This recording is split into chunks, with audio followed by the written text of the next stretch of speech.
Vincent Chaudel, bonjour. Bonjour. Vous êtes directeur marketing et communication chez Wavestone, vous êtes expert en économie du sport et pendant l'Euro 2016, vous étiez venu sur ce plateau pour nous parler des retombées économiques de cet événement. On va parler du mondial de foot cette fois-ci et notamment de cette attribution de l'organisation de la Coupe du Monde 2026 à un trio de pays, États-Unis, Canada et Mexique. On s'attendait plutôt au Maroc et finalement c'est ce trio de pays qui a été retenu. Comment est-ce que vous l'analysez ?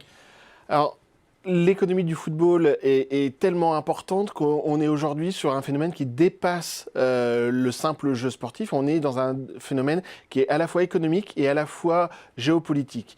En termes de géopolitique, il faut voir l'interventionnisme de Donald Trump qui a eu une réelle influence sur ce vote. Ce qui est assez étonnant finalement parce que le monde du sport s'est construit sur deux principes fondateurs qui étaient l'indépendance de la sphère politique et l'indépendance de la sphère économique. Et là, j'ai comme l'impression que c'est la dépendance à l'économique et à la dépendance aux politiques qui l'a emporté. Alors justement, quelles sont les retombées politiques et économiques visées par ces trois pays, États-Unis, Canada et Mexique, avec le Mondial 2026 ?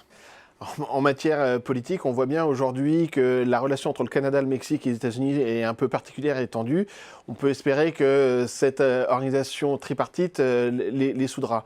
D'un point de vue économique, c'est surtout les membres de la FIFA qui ont à gagner parce que dans cette candidature, elle promet plus de 10 milliards d'euros de retombées, alors que le Maroc en proposait 5.